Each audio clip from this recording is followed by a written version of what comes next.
Halo Tribuners, kembali lagi bersama saya Aswin Wintang di acara Tribun Bakudapa. Dan kali ini kita akan bincang-bincang dengan topik mengawal pembangunan Kota Manado. Dan untuk perbincangan ini saya sudah bersama dengan seorang narasumber, yaitu Bung Rifan Kalalo. Dan seperti biasa, sebelum saya melanjutkan akan atau mengajak narasumber untuk berbincang-bincang, saya akan minta Bung Rifan untuk memperkenalkan detail akan keberadaan diri. Kemudian kita bincang-bincang. Silakan. Siap, terima kasih untuk Tribuners. Saya Rifan Kalalo dari LSM Kolongan. Kami sudah 2 tahun ke belakang mengawal kepemerintahan di Sulawesi Utara, khususnya di Kota Manado. Ya. Dan Tribuners tentu saya tidak akan berlama-lama ya, kita akan langsung mengajak berbincang-bincang bagaimana sih Kota Manado dari perspektif Bung Rifan Kalalo tentunya atau dari LSM Kolongan ya.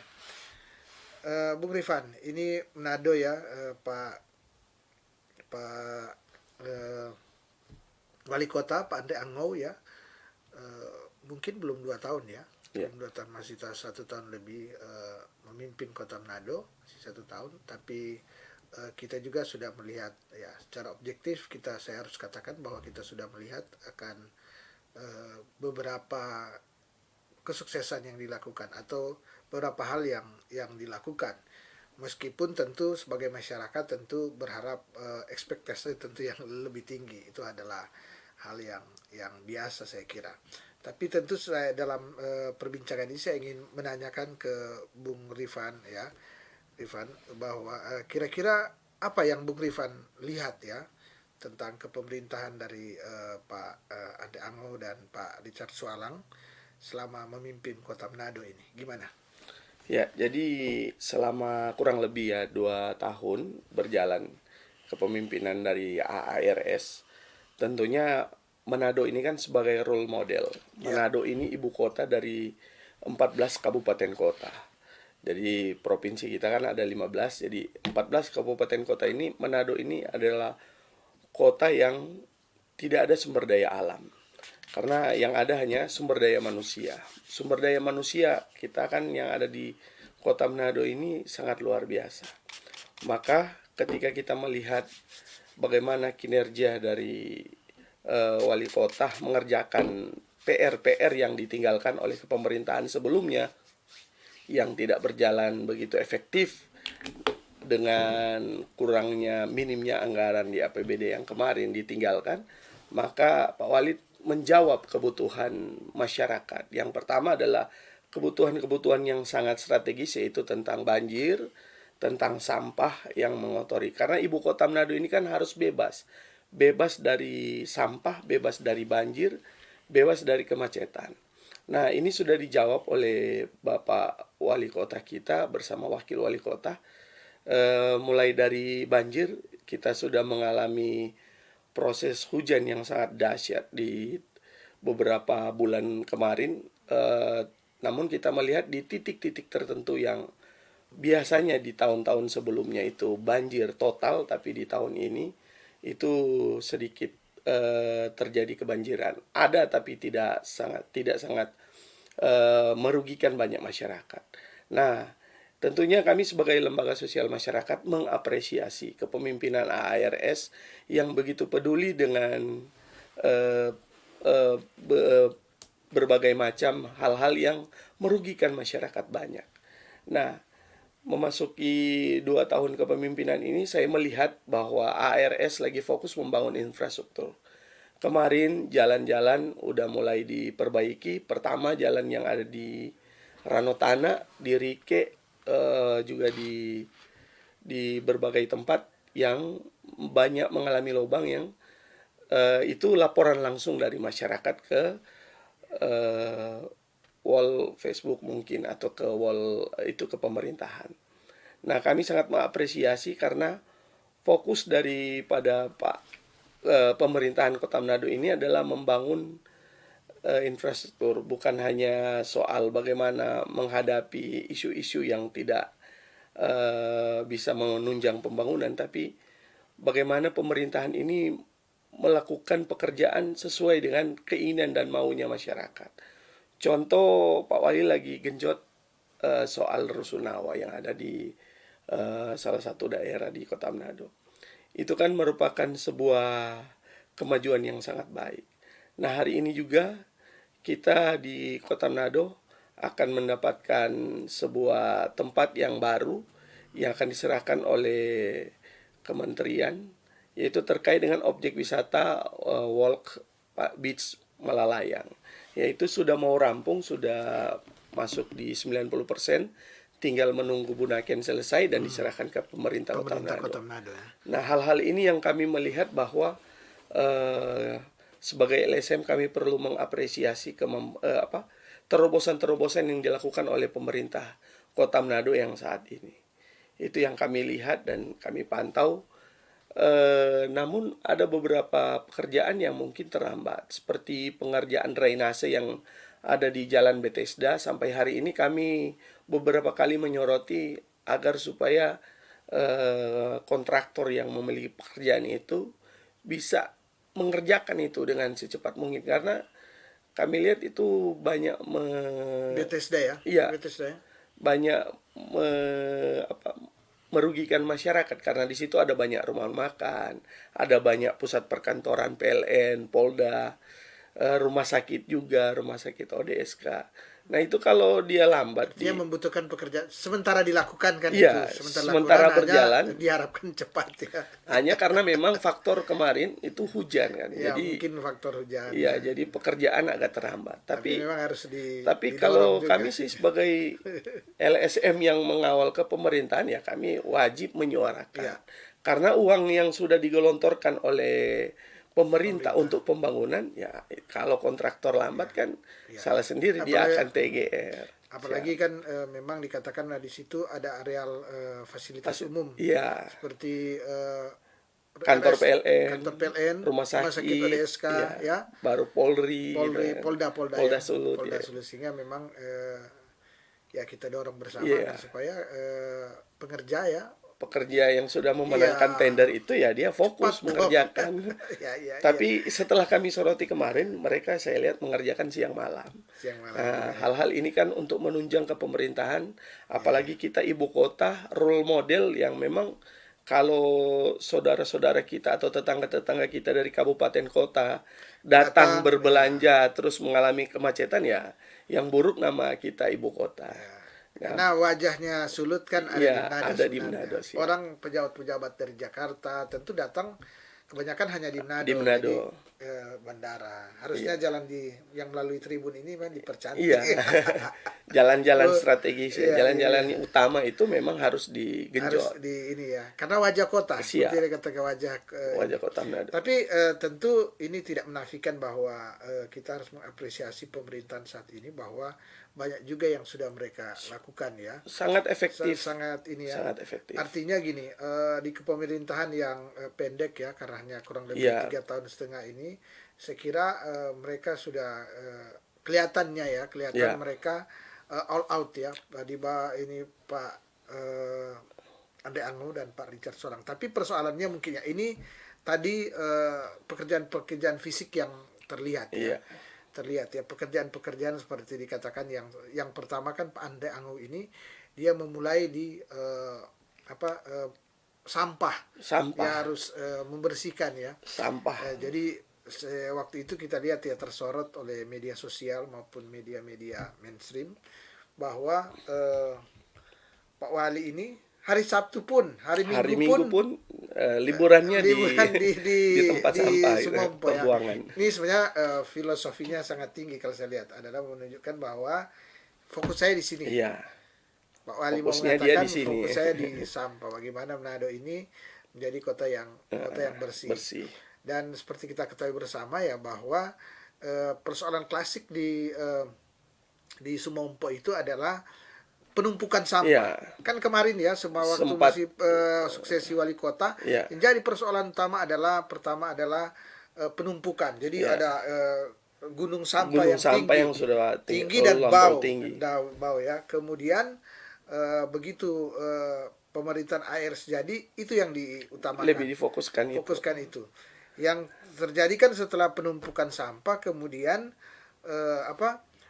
kendaraan itu Iya, bertumpuk di situ bertumpuk karena saat itu ya. untuk membuang sampah Ya, sudah tidak ada ternyata tempat untuk tidak ada tempat, dan ini alat ya, alat untuk alat berat untuk alat berat waktu itu kan hanya satu hanya ternyata. satu, yang lain rusak. Lalu rusak, dan waktu saat itu dan saat ini karena sinergitas ya, Ya, maka ada bantuan dari ada bantuan Pemprov dan pemerintah. ada bantuan pribadi dari Iya, Pak dari Wali. Pak Wali, Pak alat ya. dia sumbangkan. Alat kemudian itu mempercepat, Iya, dan berikut kemudian luar biasa. iya, Pak Andre Anggo mengundang Gubernur Sulut Pak Oli Dondo Kambe untuk foto bersama iya, beberapa jam, meninjau melihat lokasi. akan tempat sampah ini ya, melihat tempat sampah yang sudah dipercantik, cantik ya, masih tempat pembuangan tapi sudah Iya, dipercantik ya.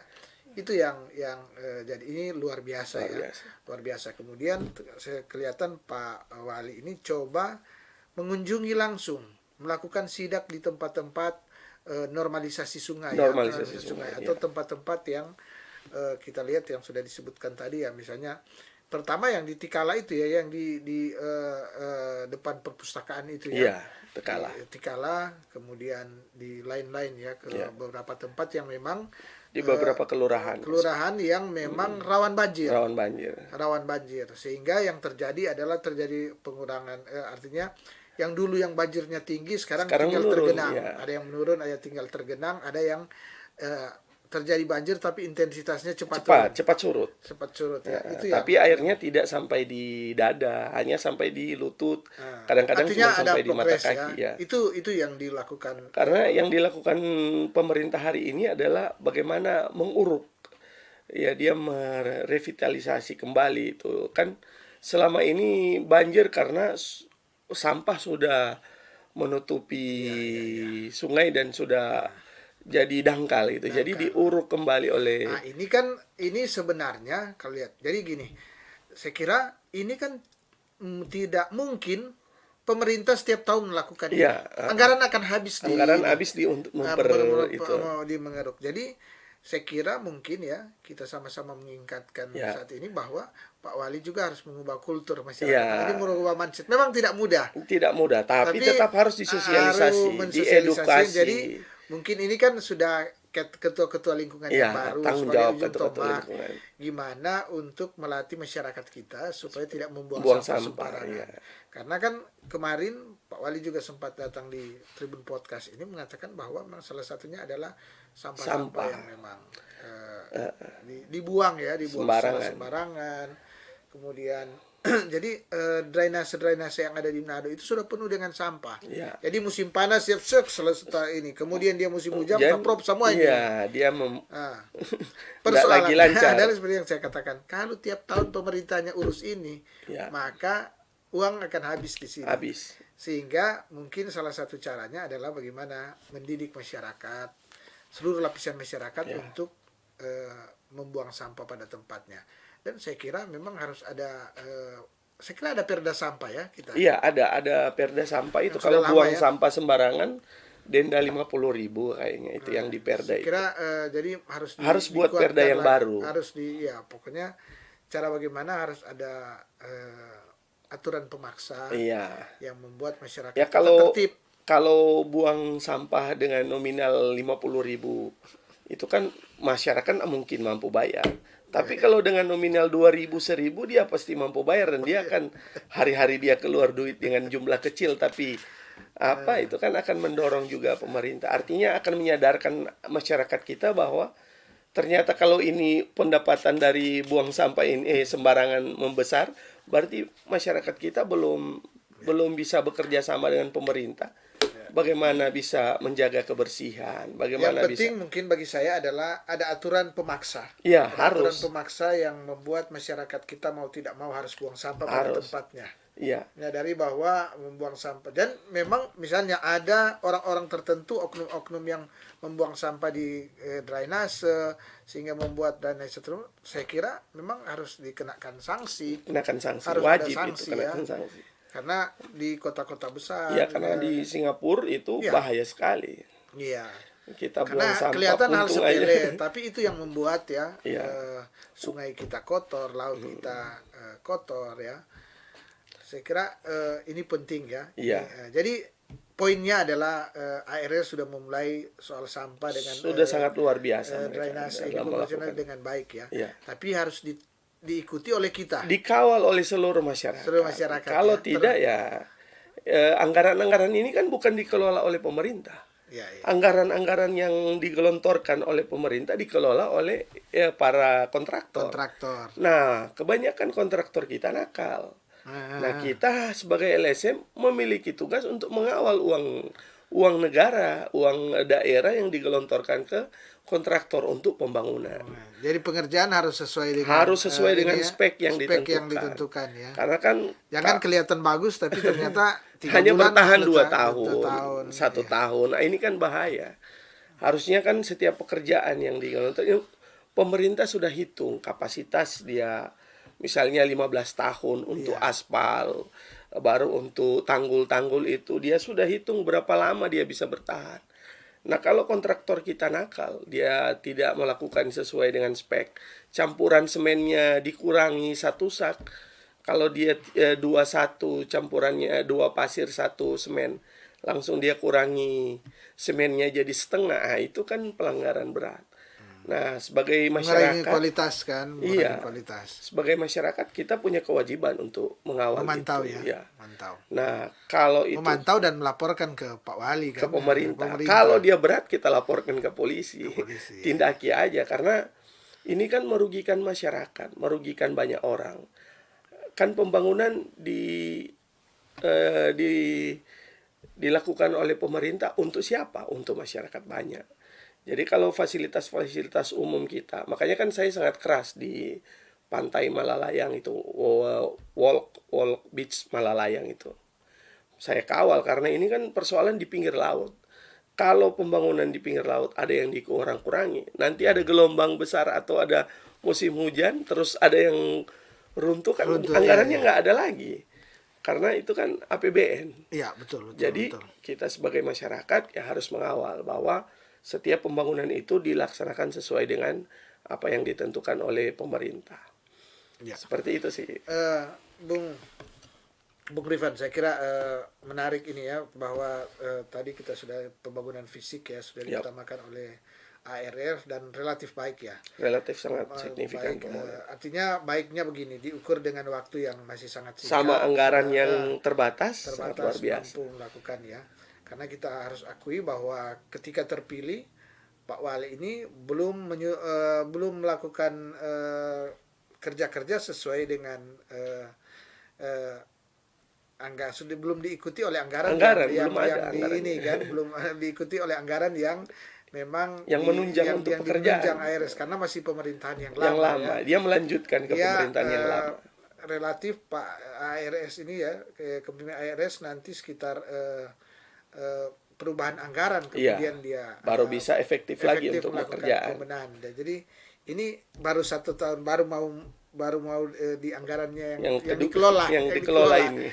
Anggaran induknya baru mau masuk di 2022 ini. Kan kemarin anggaran perubahan anggaran sisa ya. Jadi kita akan melihat tentu dengan anggaran yang dilakukan oleh ini kan sekarang sudah penuh dikelola oleh ARS. Ya. Ini mungkin kita akan melihat pengerjaannya gimana ya. Ini gimana. Dan Bung Rifan, saya lihat setelah pembangunan fisik saat ini sudah dilakukan beberapa rolling. Dulunya kan rolling ketua lingkungan, sudah diadakan pergantian. Nah, yang masih bagus dipertahankan, yang tidak diganti lah. Yang saat ini saya lihat di kepemerintahan.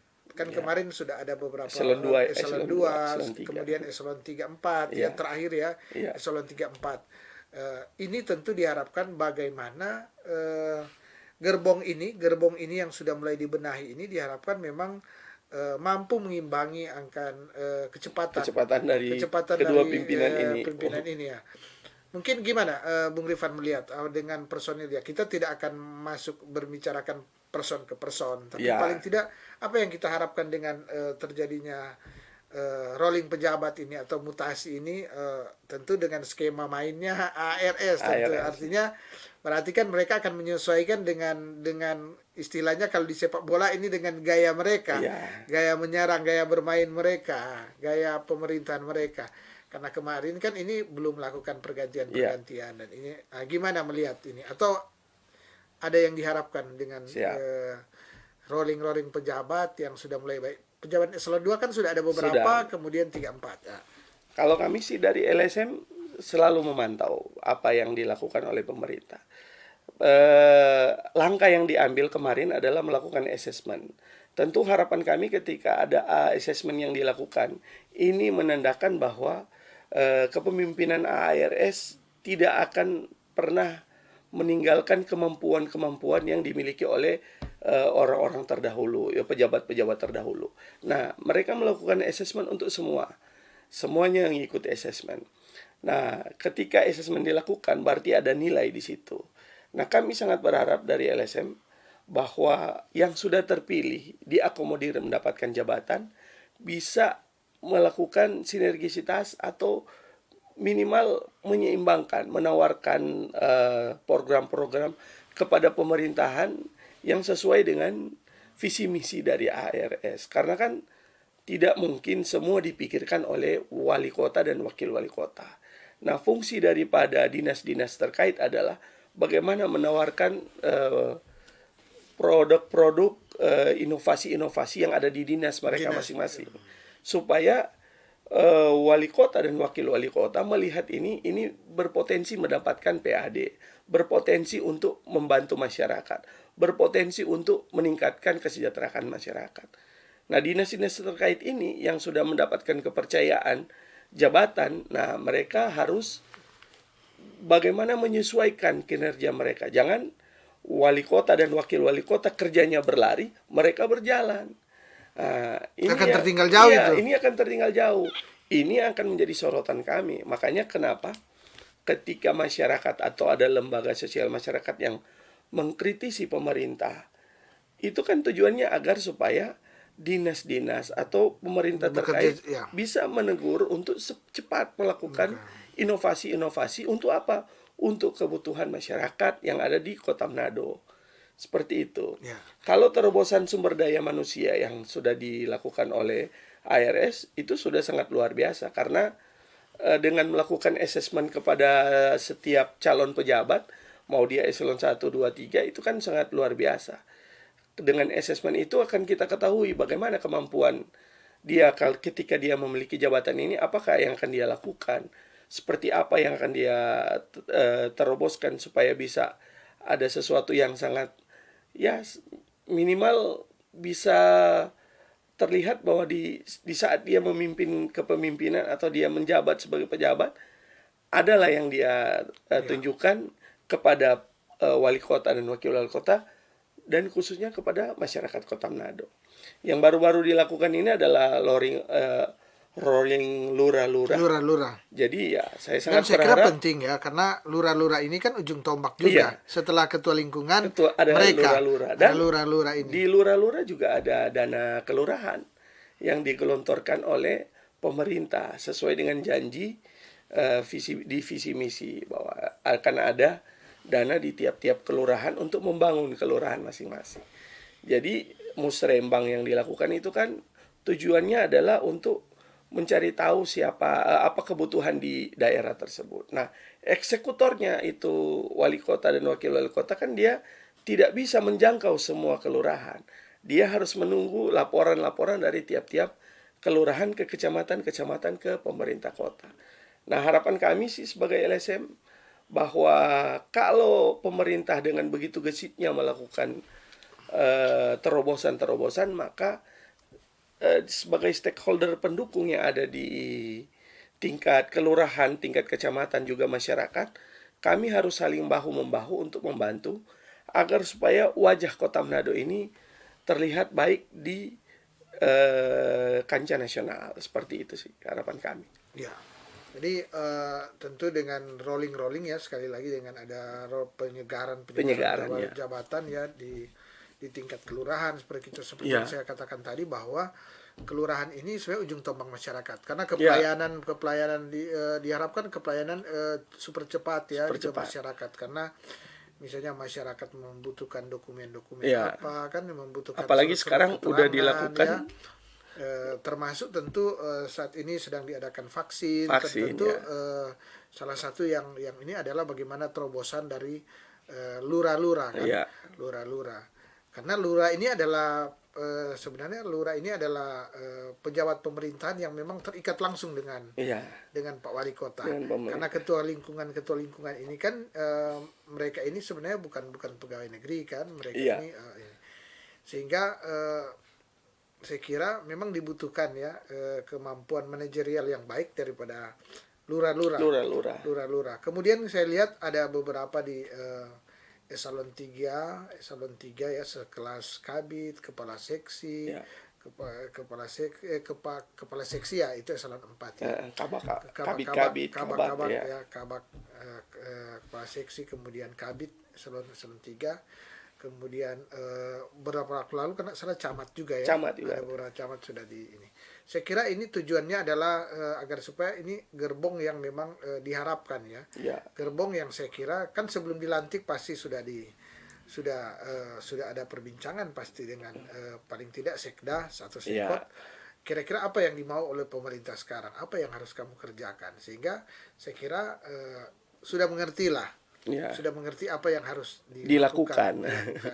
Tinggal tentu kita masyarakat termasuk LSM golongan ini memantau betul tidak ini pejabat ini mampu ya kan, dia melaksanakan tidak sesuai dengan ya, karena kalau dia tidak optimal dalam melaksanakan tupoksinya maka itu akan merusak nama ARS. Karena kan yang disoroti bukan lurahnya tapi akan lihat ke pemerintahan ya, bagaimana dia tentu misalnya dia berujung misalnya di lingkungan itu kan di kelurahan ada lingkungan. Nah, di situ saya lihat ya bahwa salah satu adalah bagaimana kebersihan di lingkungan.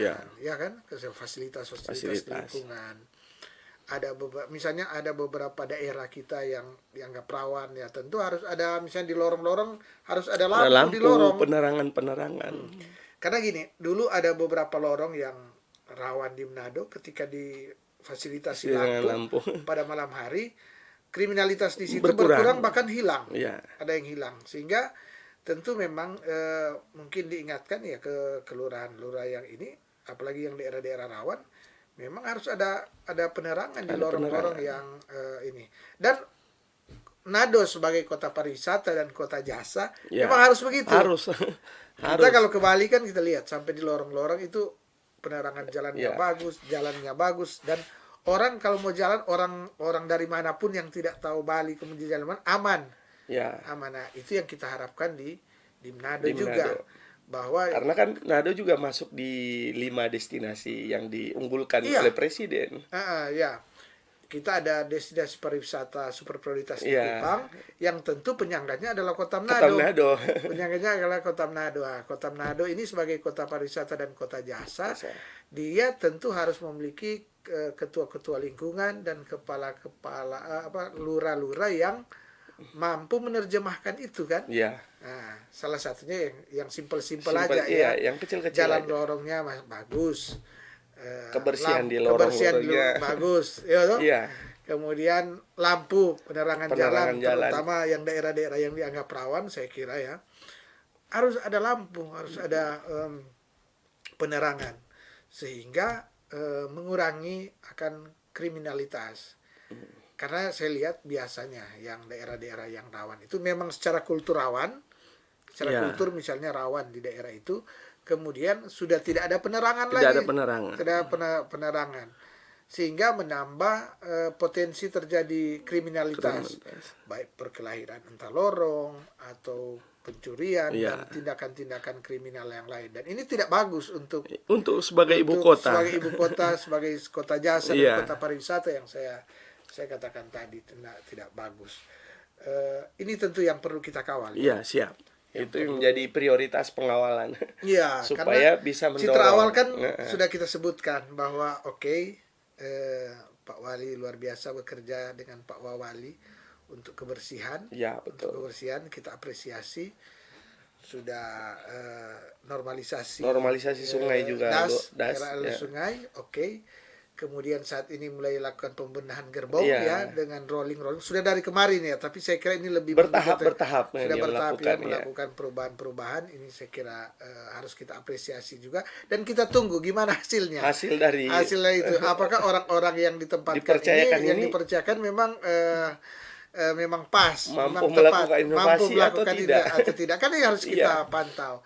Waktu kan gini, waktu ARS ini tidak panjang. Iya. 2022, tahun depan 2023. 23. 2024 bertarung lagi. Artinya sebagai orang politik Di kan 2023 juga sudah dijabat oleh PJS ya, atau PL. oh tidak, dia Kalau Manado kalau tidak. nggak ada dia sampai ini kan dia yang dijabat oleh PJS itu adalah 6 kabupaten. kabupaten kota yang memang jabatannya habis, waktu Iya. menjabatnya habis. Sudah selesai ya. Sudah selesai. Contoh di misalnya di Bolmong. Kalau di Bolmong kalau tidak salah tahun ini bulan Mei ini Sudah pejabat ganti, yang ya. ganti itu karena memang Ibu Yasti kan dia sudah 5 tahun. Iya, 5 sudah tahun, selesai ya. memang. Tapi ini kan malahan ARS ini kan malahan hanya 3,5 tahun loh. 3 tahun. Mungkin ya kalau secara anggaran malahan mungkin hanya 3 tahun ya. Iya. Hanya 3 tahun, sehingga saya kira dia sampai selesai lah, sampai tidak ada pejabat-pejabat ini kecuali ketika dia bertarung nanti Ya, dia maju. di 2004. Tapi saya mau katakan bahwa sebagai pejabat politik tentu waktu ini adalah memang harus bekerja terus Ya. untuk mendapatkan simpati dari Masyarakat. masyarakat. Karena kan masyarakat di lapangan dia tidak akan mengatakan oh ini cuma 3 tahun, dia akan lihat bukti-bukti Apa yang dilakukan. apa yang dilakukan. Faktanya kan selalu begitu kan. Iya.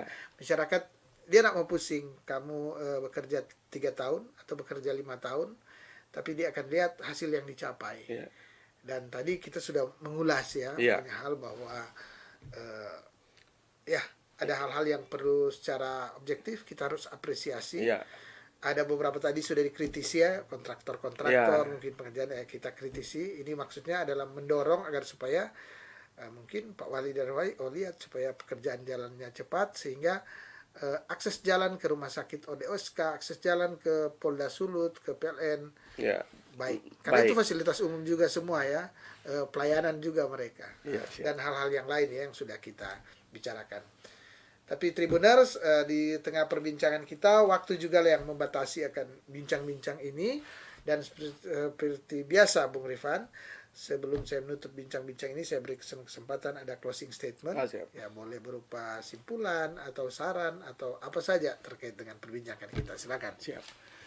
Saya dari LSM Kolongan mengajak kepada masyarakat Kota Manado, mari sama-sama kita mendukung kepemerintahan kita saat ini dengan tetap menjaga prokes, dan mari tunjang untuk sama-sama melakukan vaksin, serta mari saya mengajak kita mempercayai apa yang sudah kita percayakan kepada pemerintah, bahwa pemerintah mampu melakukan inovasi, melakukan terobosan untuk kesejahteraan dan untuk kebaikan masyarakat Kota Manado.